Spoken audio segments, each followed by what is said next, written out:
સુરતની સચિન જીઆઈડીસીમાં આવેલ ઇન્ડસ્ટ્રીઝમાં આગ લાગી।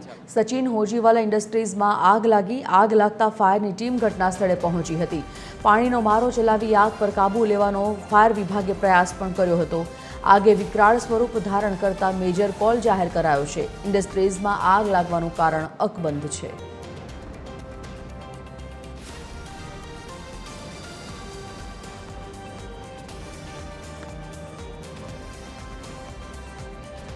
એસોસિએટ એડિટર દેવેન ચિત્તે લાઈવ જોડાઈ ગયા છે। દેવેન, સચિન જીઆઈડીસીમાં આગનો આ બનાવ એક ઇન્ડસ્ટ્રીઝમાં લાગી છે। સૌથી પહેલા તો ત્યાંનો માહોલ જાણીએ, સ્થિતિ જાણીએ અને કોઈ કારણો બહાર આવ્યા છે આગ પાછળના?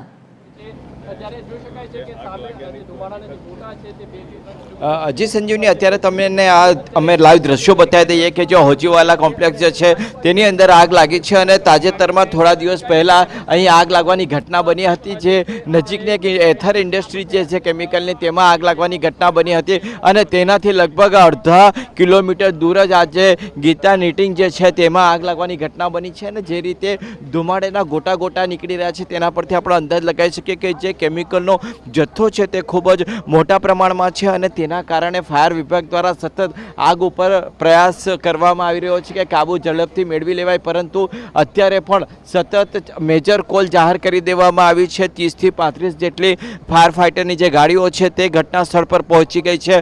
મેજર કોલ જાહેર થતાની સાથે તમામ સુરત શહેરની મહાનગરપાલિકાની ફાયર સ્ટેશનની ગાડીઓ છે તે ઘટના સ્થળ ઉપર પહોંચી છે। સાથે સાથે જે પ્રાઇવેટ કંપનીઓ છે તેની પણ ફાયર ફાઇટરની ટીમ અત્યારે ઘટના સ્થળ પર પહોંચી છે।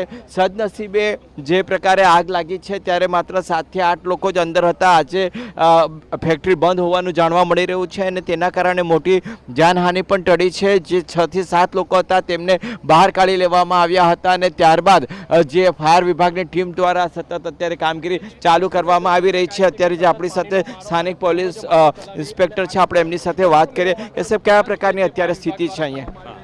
સચિન પોલીસ સ્ટેશન વિસ્તારમાં હોજીવાલા ઇન્ડસ્ટ્રીયલ એરિયાની અંદર આ એક ગોપી નીટિંગ પ્રાઇવેટ લિમિટેડ કરીને યાનમાંથી કાપડ બનાવવાની કંપની છે, જેની અંદર જે વિગત મળી કે ભાઈ આગ લાગી છે, તુરંત જ ફાયર બ્રિગેડના ટીમ અને સચિન પોલીસ સ્ટેશનના ટીમ સ્થળ ઉપર આવી ગયેલા હતા અને પોતપોતાની જે કામગીરી છે એ ચાલુ કરી દીધા હતા। હાલમાં પરિસ્થિતિ આપણે જોઈ શકીએ છીએ, ફાયર બ્રિગેડના ટીમે ખૂબ સારી રીતે આગ ઉપર કાબૂ મેળવી લીધેલો છે અને પબ્લિક એક્સેસ જે જાળવવાનો હતો એ પોલીસે પણ તુરંત મેળવી લીધેલા છે અને કંપનીના માલિક પણ અત્યારે હાજર છે, જેમની જોડે વાતચીત થતાં ધ્યાન ઉપર આવ્યું છે આજ કંપની બંધ હતી, જેથી કોઈ જાનહાનિનો પણ બનાવ બનેલો નથી કે કોઈ વ્યક્તિઓ અંદર ફસાયેલા એવી કોઈ હકીકત ધ્યાન ઉપર આવેલ નથી। બાકી આગ લાગી જે બનાવ છે એના પોલીસની જે તપાસ થશે તેની અંદર મુખ્ય કારણ જાણવા મળશે।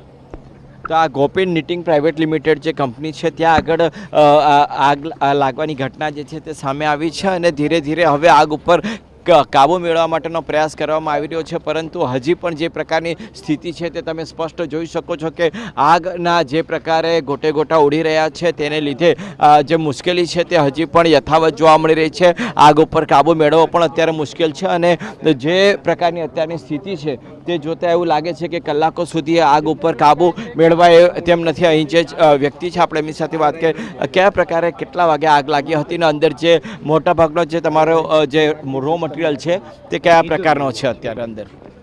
સોરી, કેટલા વાગે આગ લાગી હતી ને શેનું રો મટીરિયલ? 10:30 એમને સમાચાર મળ્યા। આજ તો બંધ છે બુધવારના કારણે।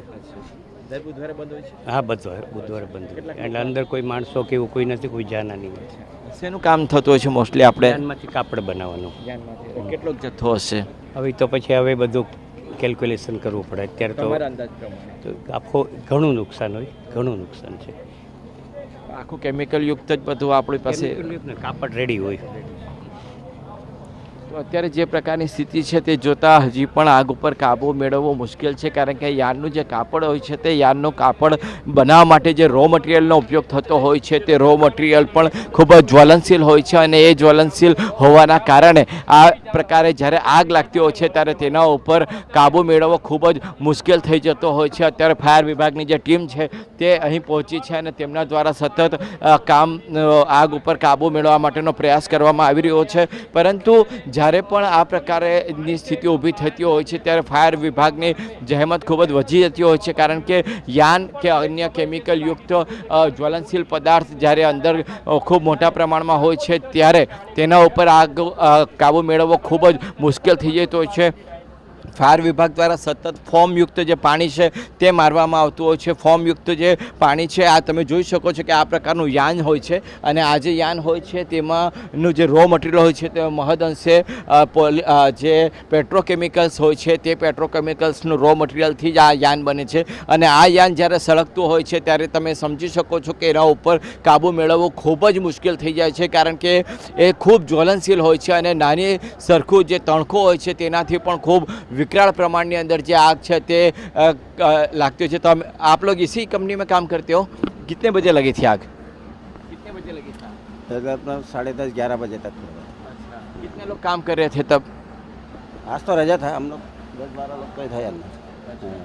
आज तो रजा था, उसका आदमी आधे नीचे थे सब. ऐसे रोज कितने लोग काम करते हैं यहाँ पे? हाँ 100 आदमी. 100 आदमी का. तो पूरा यान से भरा हुआ है? यहाँ का कपड़ा है ऊपर है. कपड़ा यान कपड़ा है. कितने साल से हो आप यहाँ पे? मैं यहाँ 12 साल हो गया मेरे को यहाँ. तो ये तो बहुत ही सेंसिटिव होता है. है. તો સંજીવની તમે જોઈ શકો છો કે અહીં રોજના લગભગ 100 કરતાં વધારે કામદારો જે છે તે કામ કરતા હોય છે અને આ પ્રકારે જ્યારે આગ લાગવાની ઘટના બનતી હોય છે ત્યારે ઘણી વખત જીવનું જોખમ પણ ઊભું થઈ જતું હોય છે. અત્યારે તમે જોઈ શકો છો ફાયર વિભાગની જે ટીમ છે તે ત્યાં આગ ઉપર કાબૂ કરવાનો પ્રયાસ જે છે તે કરી રહી છે અને ધુમાડાના જે પ્રકારના ગોટે ગોટા ઉડતા દેખાઈ રહ્યા છે તેના પરથી હજી પણ કલાકો સુધી આ આગ ઉપર કાબૂ આવી શકે તેવું જણાતું નથી અને ફાયર વિભાગ જે મેજર કોલ જાહેર કરી દેવામાં આવ્યો છે અને મેજર કોલ હોવાને કારણે અત્યારે તમામ પ્રકારના ફાયરના ઉચ્ચ અધિકારીઓ જે છે તે આગળની બાજુ ઉપર છે, જ્યાંથી ફાયર ફાઇટરો દ્વારા જે પાણીનો મારો ચલાવવામાં આવી રહ્યો છે. ફોર્મયુક્ત પાણી જ્યારે મારવામાં આવતું હોય છે આ કેમિકલની આગ વખતે, તેને કારણે આગ ઉપર ઝડપથી કાબૂ મેળવાઈ જતો હોય છે. ધન્યવાદ જાણકારી બદલ દેવેન.